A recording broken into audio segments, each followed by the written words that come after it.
This is our league, and this is your league. From the 55-yard line on CFL America Radio and the Sports History Network. Stand by, 15 seconds to air. Stand by all cameras and videotape. Ready with your opening graphics. Stand by, Howard. Here we come, Frank. Ready, Don. Stand by audio, your opening music, and roll tape. Take tape.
The San Francisco 49ers entered the 1989 season coming off one of the most dramatic wins in Super Bowl history.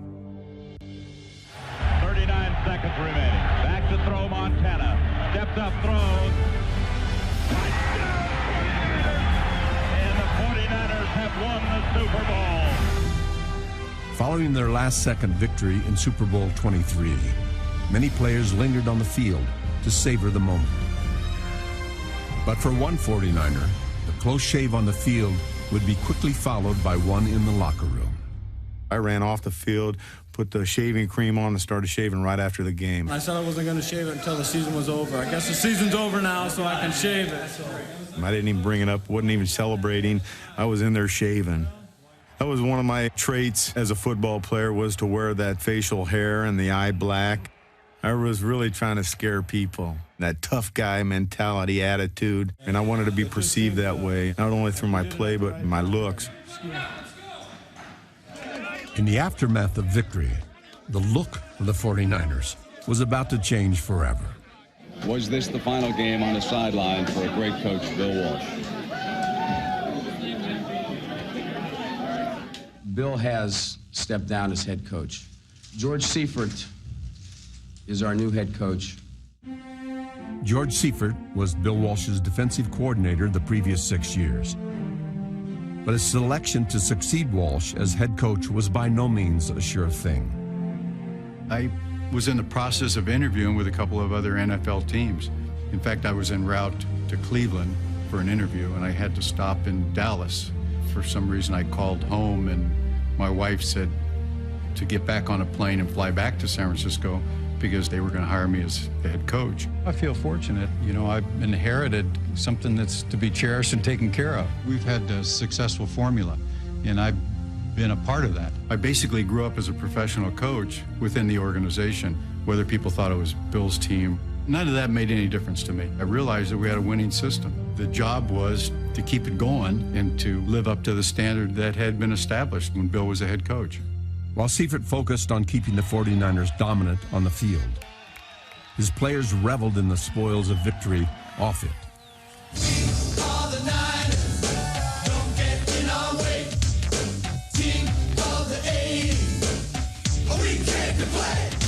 One of the players giving the champs a bad rap was star receiver Jerry Rice. When you win Super Bowls, you always try to come up with something that's going to separate you from those who have won before you. So we came up with this rap video. I move so fast, I'll give you a buzz. You be thinking that you next to me.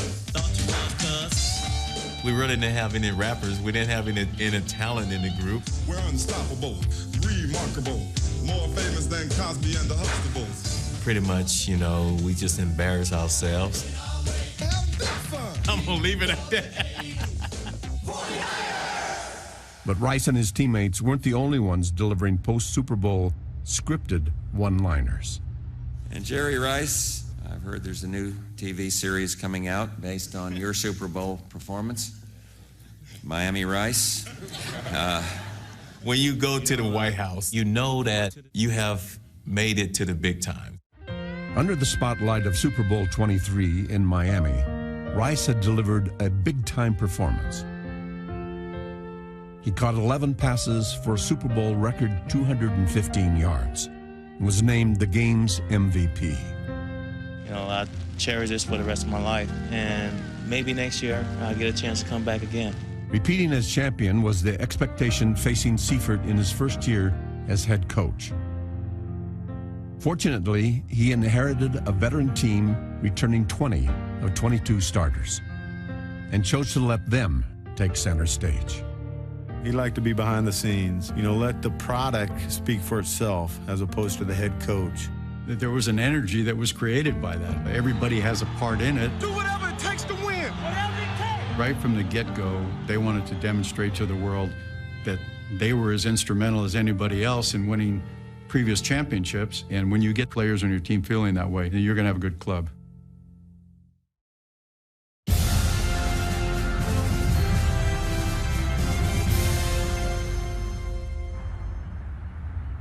To this day, you know, contrary to what many think, you know, I felt like I was the right guy for the job because I was aware of the system, having coached there for 9 years, but also aware of the history of the 49ers, having lived it, you know, being a fan of the team.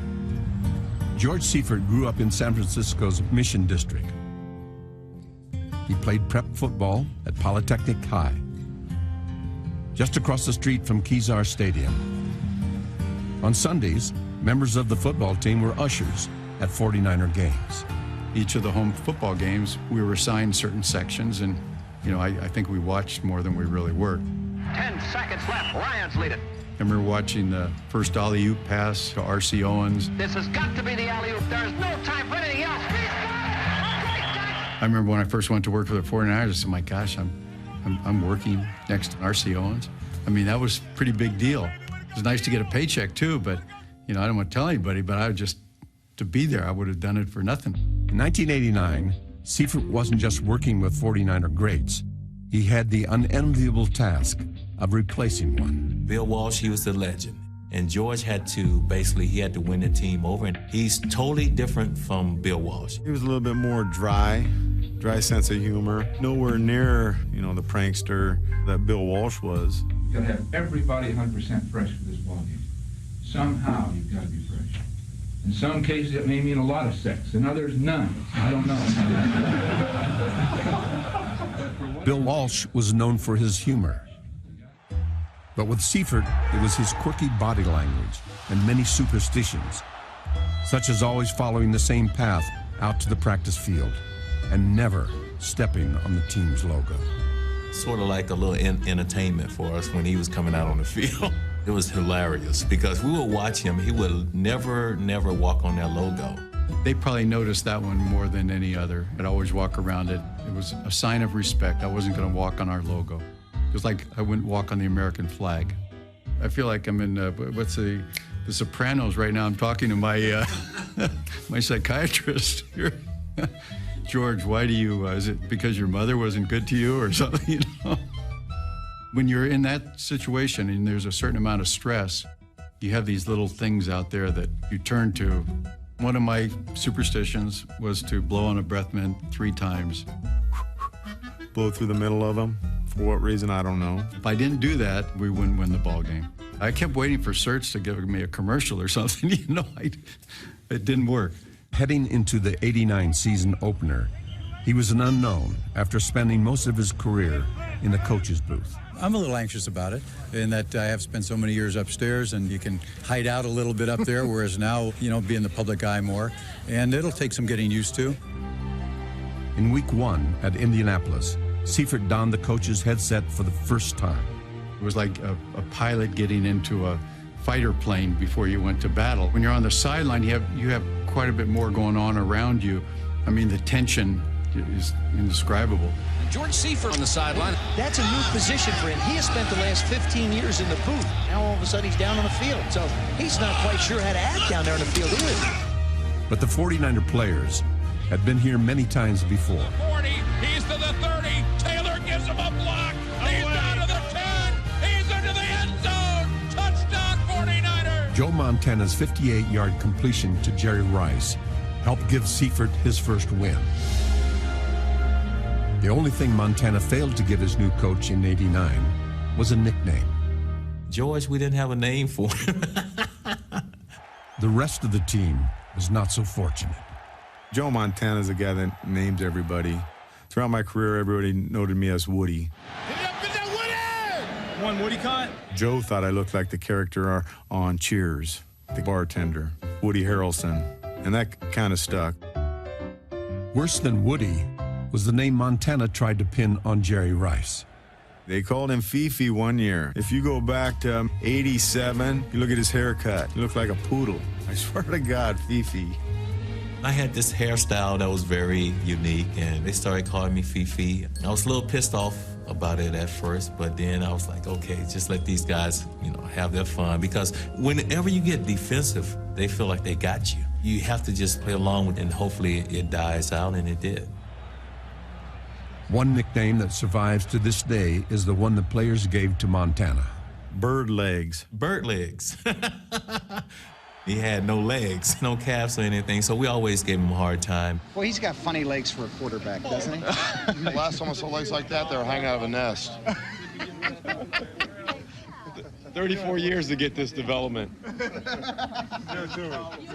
But I'll tell you what, those bird legs got him out of a lot of trouble. Just 45 seconds to play in the game. Niners still trail by 3. On his hip, Montana to the end zone. Touchdown 49ers. He brings it in himself. In week 2 at Tampa Bay, Montana's bird legs skittered home with a game-winning touchdown. But the following week at Philadelphia, they could not escape the Eagles' talons. For the first 3 quarters, Philly's defense battered Montana and took a 21-10 lead into the final 15 minutes. He got sacked 8 times, and he kept battling back. When you get sacked 8 times, you can easily point the finger. Eagles have been getting the Montana. When you're knocking him around, Joe is never going to point any fingers. He just hung in there. He's like the comeback kid. He's Joe Cool.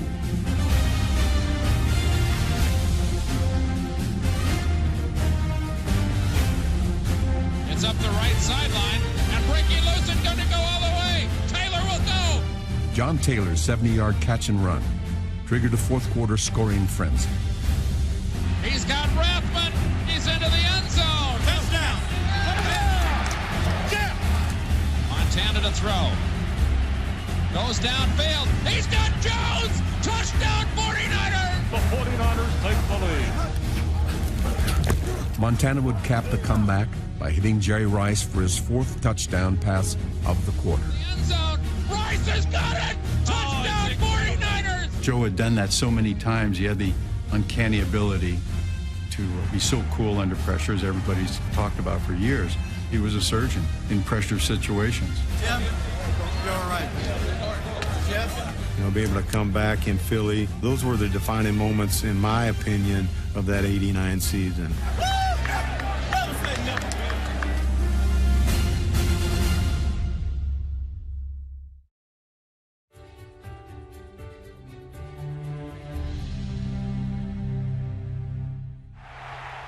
After 3 straight wins on the road, the 49ers appeared headed toward another victory in their home opener. Nursing a late 2-point lead, they called on Tom Rathman to run out the clock. We were up 12-10, and I think there was, 3 minutes left in the game. We're driving down. We're getting near their red zone. Well, we run a little counter. Montana gives to Rathman into the middle. Got hit, fumbled the football. It marked the first time Rathman had lost a fumble in over 3 years with the team. Rathman lost it. They recovered it on the 20-yard line, drove down, kicked a field goal. 5 seconds showing on the clock. Ended up beating us 13-12. Kick is up, and it is good. I'll never forget it. Call that Black Sunday in my house. Rathman's disdain for fumbling dated back to his first training camp in 1986, when Bill Walsh ripped him in front of the other rookies. I remember back in Rockland fumbling the football a little bit coming in as a rookie, and Walsh coming up to me and saying, "Hey, this isn't college, you're not on scholarship, we don't have to keep you." And everybody's rear ends just went. You're going to condition yourself to playing football without fumbling it. You're not going to take a chance on losing that damn ball. Second, you find yourself relaxing and you'll be out of the league. Rathman soon developed the surest hands on the team as both a runner and receiver.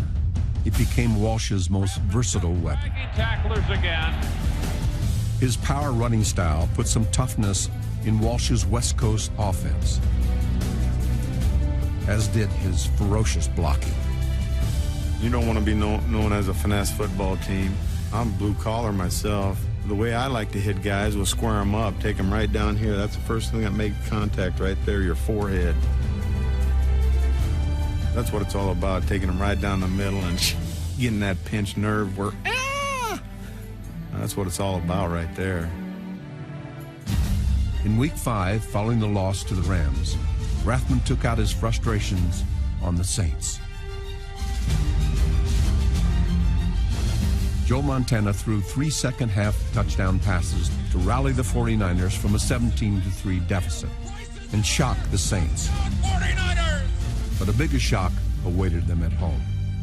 We have reports of major power outages in San Francisco and reports throughout the Bay Area. The reason, if you do not know by now, was a major earthquake. We do not have a Richter scale reading on that yet. I think it was October 17th. I actually was walking through Candlestick's parking lot, going to Game 3 of the World Series. Well, all of a sudden, I'm talking the ground moves 6 inches one way, 6 inches the other way. Ladies and gentlemen, we are postponing the game because there is no power in the stadium. I mean, it was chaos. The game will be postponed. I was on my way to dinner. I was taking my family out. We were in the car, and the car just started shaking, and I'm thinking, okay, I have a flat tire. So I pulled over to the side, and that's when I noticed something had just happened. Where my office was upstairs, there was a bathroom and shower. And I had just gotten out of the shower, facing the mirror with a towel around me, and all of a sudden the whole building started going. Being a native San Franciscan, I realized what we were going through. So I made a beeline for the door that went out to the deck outside of my office. And I was just about ready to jump over the side. The towel in my body, that was it. And then I felt it kind of subside a little bit. Prepare yourselves! Store water in your bathtub! What we went through was minuscule compared to what certain areas did. 5 days after the earthquake, the 49ers played their next game at Stanford Stadium because of structural damage to Candlestick Park.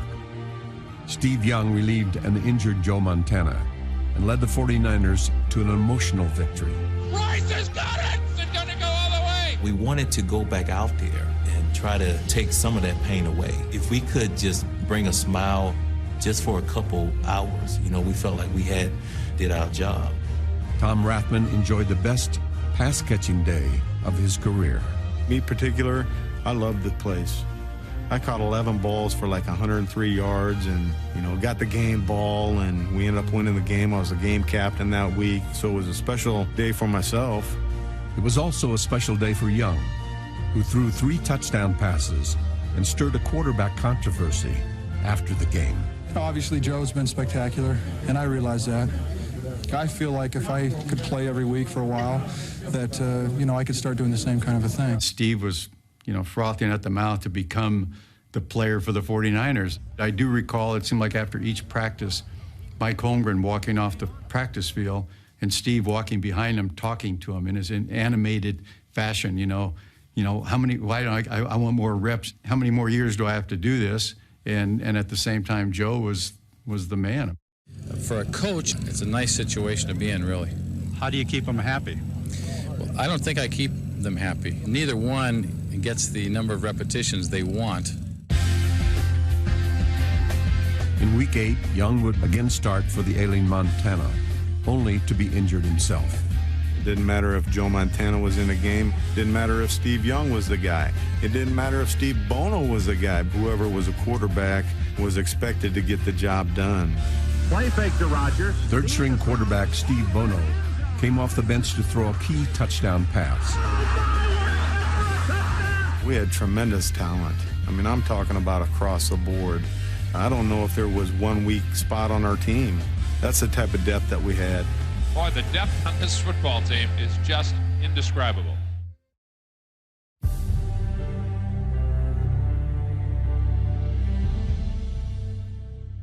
This is for you. From his earliest days with the team, George Seifert enjoyed a special bond with his defensive players, especially at Christmas when they presented him with an annual gag gift.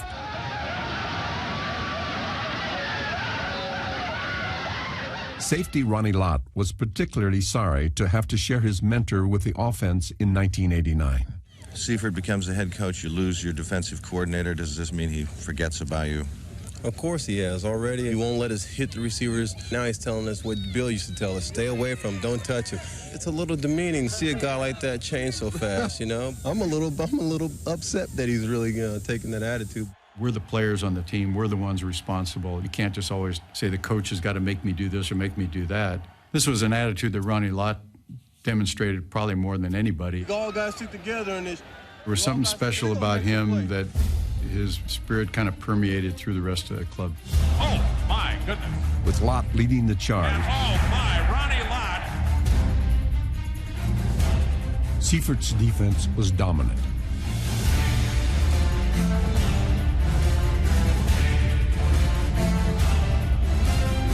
Pressure by Haley, and the ball slips out of his hands. 2 late personnel moves helped.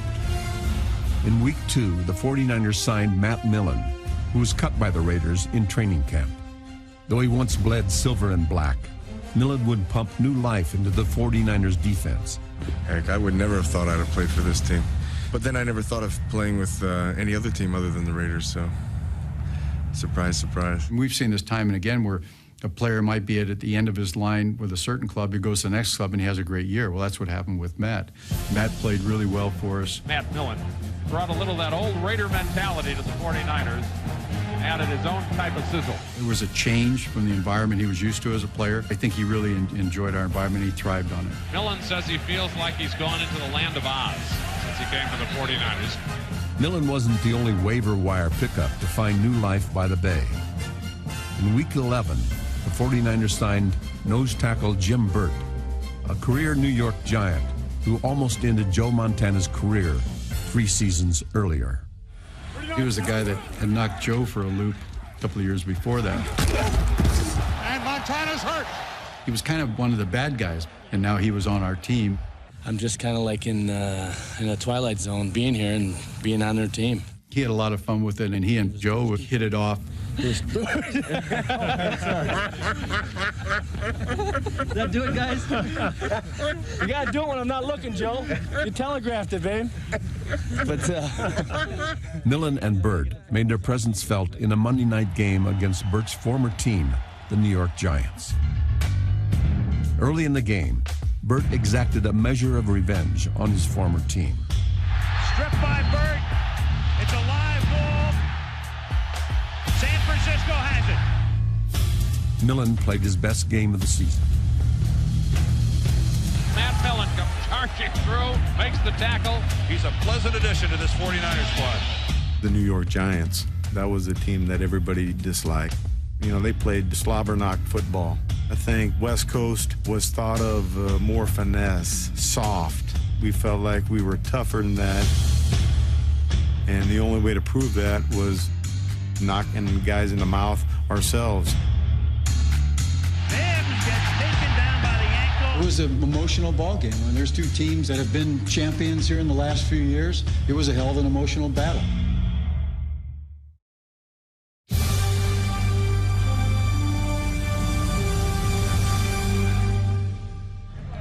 If the defense was Seifert's baby, the offense was Mike Holmgren's foster child. George was a defensive coach, so he let the coordinator, Mike Holmgren, that first year, do his thing. Ball's here, now from here, right up. Certainly that '89 season, Mike Holmgren did an outstanding job, too. I mean, we were #1 in the league as far as scoring points. We were the #1 offense. Joe Montana was groomed by Bill Walsh, but it was with Holmgren calling the plays in '89 that he had his finest season ever, setting an NFL single-season record with a quarterback rating of 112.4. He's got a great accuracy and great touch. And boy, did he rip a beauty, a perfect pass to Jerry Rice. His experience and his knowledge of our offense and where people are on defense, you just couple all that together, and then that little extra special something that no one seems to be able to define, and you got perhaps the greatest quarterback that's ever played. In 1989, Jerry Rice was on his way to becoming the greatest receiver of all time. He led the NFL in receiving yards and touchdowns. He teamed with John Taylor to form the NFL's best receiving combo. Together, Rice and Taylor accounted for 27 touchdowns and over 2,500 yards, much of it coming after the catch. Because of Jerry, John might not have received some of the same publicity, certainly, but was just a phenomenal athlete. Maybe one of the strongest players I'd ever been around, pound for pound.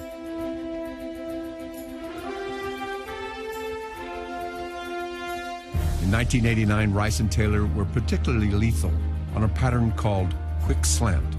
I think the secret to the quick slant is that the quarterback, the way he delivers the ball has to be there. Montana drills a pass, slant into Rice. Also, you have to catch it at top speed. He's to the 5, touchdown 49ers! John and I, we were, really good at working the defensive back on the outside, and once you broke inside, Joe would put the ball there. And slanted to Taylor, he beats the first wall. Then it's up to you just to become a football player. It's just like almost sandlot football. He's to the 5, ball is in the end zone, touchdown 49ers! I would prefer to catch a 5-yard slant and go 95 yards any day. Because it's exciting, because it's almost like the hair is like standing up on your back, because everybody's chasing you and they're trying to catch you. He's got Rice, he breaks loose to the 30. He's going to be gone. I don't think they can catch him. If you're able to cross that goal line without getting caught, it's a great feeling. Play that seems to work every time they do it. John Taylor would take the quick slant to a new level in a Week 14 Monday night showdown at the Rams. The 49ers found themselves trailing 17-3. I remember their owner, George, at the end of the first half, for walking along the sidelines down on the field with a glass of wine, kind of holding it up to the crowd, toasting the crowd. I mean, this was their game to win. Montana to throw. He's got a man all alone. It's Taylor. He's in a foot race. He's down the sidelines to midfield, makes a cut, goes to the 40. He's got a blocker in front of him to the 30. He's to the 20. Cuts it again. Still has a defender. Goes into the end zone. 92-yard touchdown pass. It was exciting to see. He was able to do that twice on a Monday night, and I think it just showed that he could have went anywhere else and he would have been the focus. Joe, a slant into Taylor.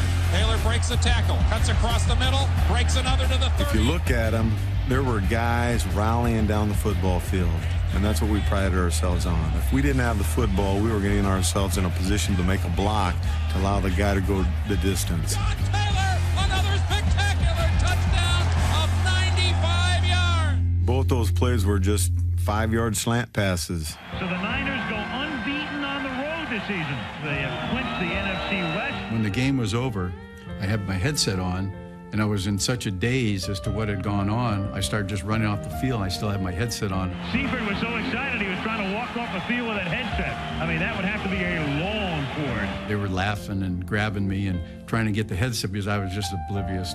If they could have stuck knives in me, I probably wouldn't have felt it. So the road to the Super Bowl will have to go through San Francisco. The 49ers finished the regular season 14-2. And we're about to embark on the most dominant playoff run in NFL history. The 49ers in the league's top offense against the Vikings in the #1 defense. The survivor reaches the NFL's Final Four. Only the strong survive, baby. That's what we're here for. Kick their ass. That's what we live for, baby. Who can outdo who? The #1 ranked Viking defense registered 71 sacks in 1989. One shy of the NFL record. Against the 49ers, they came up empty. Goes across the middle. It is complete to Rice. Rice to the 45. He's to the 50. He breaks through. Jerry Rice took Joe Montana's third pass 72 yards for a score.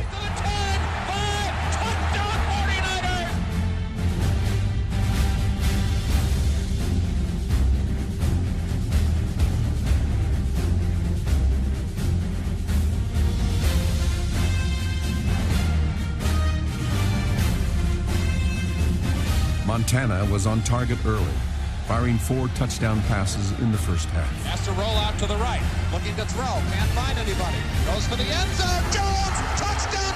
Rolling to the right. Throws to the end zone. It's caught for a touchdown. 49ers, John Taylor.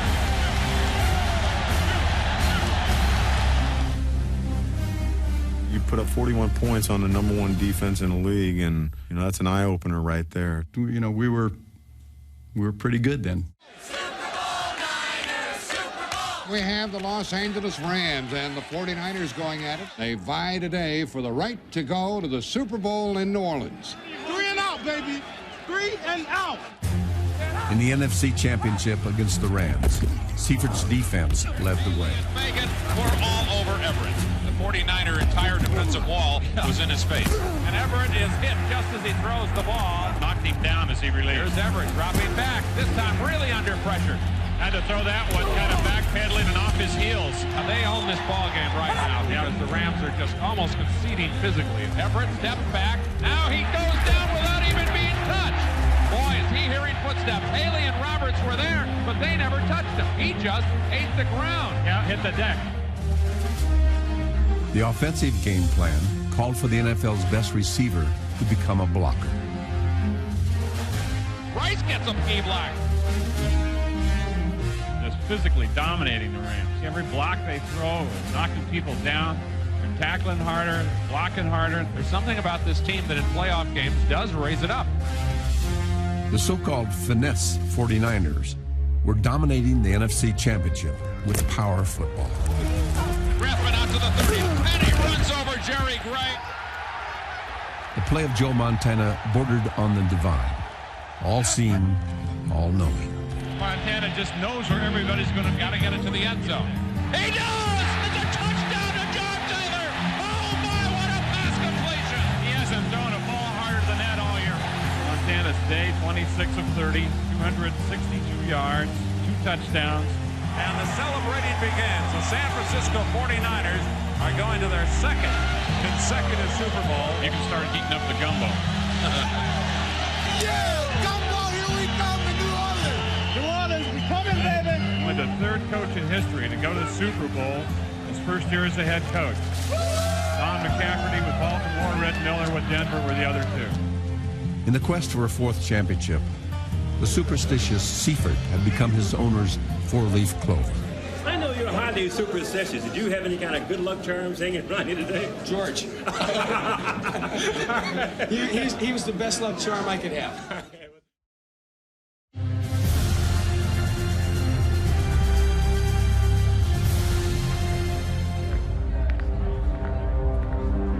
Before the start of Super Bowl XXIV, Tom Rathman delivered an impromptu speech. We're kind of standing there and, you know, nobody was saying anything, so, you know, I'm like, okay, well, we know we're the best. We know we're the best team. Let's just go out and prove it today. We got to play hard, play within your limits. Let's go out and kick some out of here. But Rathman's confident words belied an inner doubt. Going into that game, I felt that we weren't going to win for some reason. Just didn't have a good vibe. That surprises me. I felt pretty sure we're going to win the game.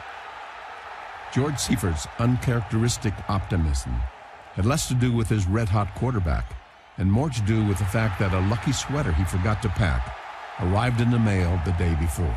The sweater was given to me by the lady that I worked with as a Christmas present the year before, but I would wear it all the time, and I needed that security, I guess. It's like the little kid with his blanket. I needed my sweater. So they did have to go get that sweater. He led all NFC running backs in receptions this year with 73.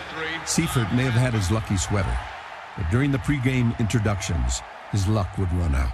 After Rathman was introduced, the team headed for the sidelines, leaving Seifert to enter alone. You believe this? The team forgot about Seifert.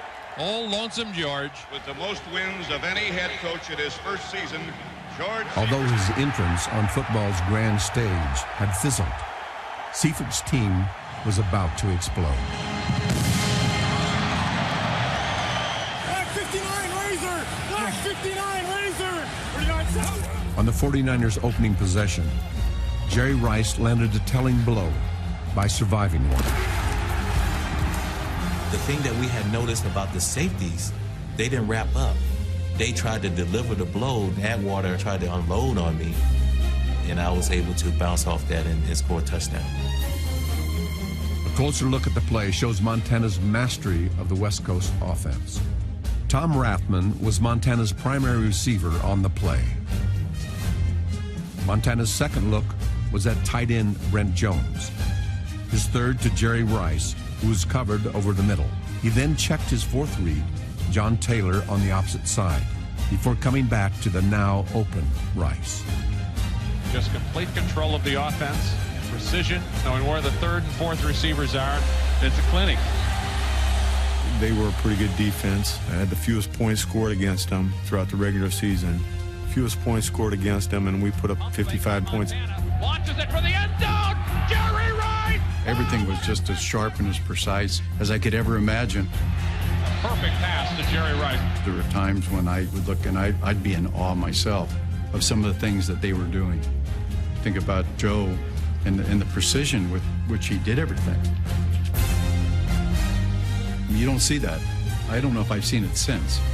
On a rare play when Montana was off target, Rathman made a sensational catch, setting up the first of his 2 short yardage touchdowns, an achievement that left him unfazed.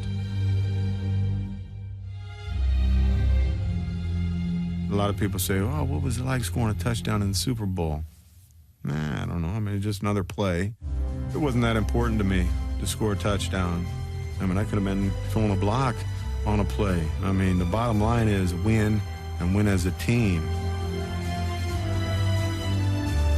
Throws for the end zone. Taylor. Touchdown 49. With a Super Bowl record 5 touchdown passes, the choice of an MVP was as simple as a 1980s dot matrix printer. Joe Montana could very well be his 3rd Super Bowl MVP award. The 49ers have brought the quality of football in the NFL to really a new level. What I remember from the Super Bowl, you got grown men, and it's just like we are little kids again. The boy is going to party tonight. You have macho guys, and all of a sudden, we able to just show our emotions like that. You know, you see the tears, and you see everybody just hugging each other, and you see the coaches, and you see the owner just running around like a little kid. Damn you. Congratulations for everything. That's something I'll never forget. Thank you. Very much. Thank you. I'll tell you what, I'm happy. For George Seifert, the final minutes of Super Bowl XXIV would also leave some indelible images. It's vivid in my mind. You know, towards the end of the game, Don Griffin and Tim McKay are standing back to back, yelling, you know, back to back. Back to back. Number one. And then I'll never forget looking at Roger Craig and Roger saying, yeah, three-peat. We ought to three-peat. Three-peat. Three-peat. Go for the three-peat. And I'm thinking as a coach, you got to be kidding me. We had just gone through this season and we won this Super Bowl, and now he's already talking about next year in three-peat. We got to be satisfied. We want to get 3. That's right. I got enough pressure to deal with. Hey, we can do it again. We can do it again. And that's all that's going through my mind is, my God, they're already talking about next season. Why don't we make it 3 times? Hey, that's what I said. Next year, the Super Bowl in Tampa. 49ers already favored to win that one. Before facing the next season, Seifert still hoped to achieve one more goal at the end of Super Bowl XXIV. The game is over, and now the players pick the coach up to be carried off the field. You can think of all the coaches, you know, being picked up and carried off. There's Bill Walsh with his finger up in the air, number one, you know. I'm standing there and I'm thinking, you know, here comes my moment of glory through this whole deal. You know, finally, after this tough season, I'm going to get carried off the field and I'll have these pictures that my kids can see forever. And I even put myself in position, ready to be carried. Young kneels down again, that's it. I'm kind of standing around, you know, waiting, you know, who's going to pick me up, you know, and everybody just kind of ran off the field, you know. And it's over. San Francisco, 55, and the Denver Broncos, 10. A lonesome George, you know, to this day.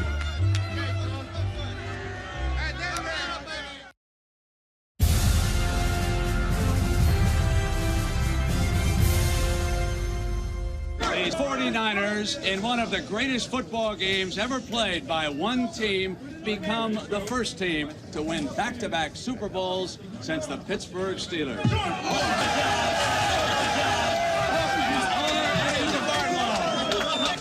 Thank you to a man that came in a situation that wasn't exactly easy, and he is your coach.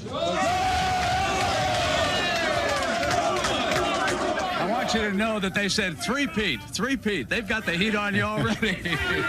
Well, they want to go for another one, that's fine with me. The following season, one step away from their third straight Super Bowl, the 49ers had the ball and a 1-point lead with just over 2 minutes to play. The ball just pops out the side. He just caught it in the air. What a bizarre, you know, thing to have happened. It was pivotal because I believe we would have three-peat. We've been the first team to three-peat. And the kick is good. There will be no three-peat. I don't know if I was ever forgiven for that. Really, I felt like I was always battling uphill after that game. I think the thing I was most concerned about was I knew that some of the great players that were part of the club, eventually during my reign, if I last for a few years, they were going to get towards the end of their careers. And I was going to be the guy that had to be involved with their leaving the team. That was the thing that I feared more than anything else. No matter what jersey they finished their career in, for the pillars of the 49ers dynasty, 1989 will always stand as their last moment of glory together. They can't take it away. I mean, once you're a champion, you're always going to be a champion. Some stage of your life, you are on top. Nobody can take that away. Nobody can take this ring away. I mean, that's what it's all about. You play for that right there. You don't play for the money. You play for the ring. Doesn't get any better than that.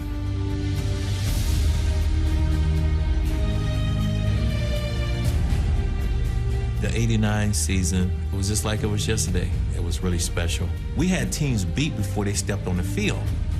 It's something you'll never forget. Jerry Rice continues to set records. Jerry, the class act. From legendary athlete to gentleman dancer, he's won the heart of the audience, if not the judges. But when will he get the respect he craves?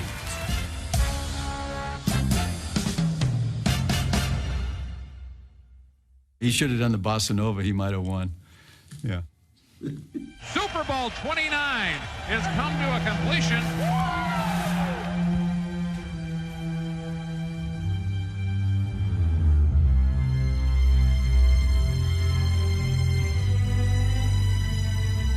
In the spring of 2006, the 49ers gathered in Las Vegas for a reunion of their Super Bowl teams. We're going to take care of some unfinished business that goes back 16 years.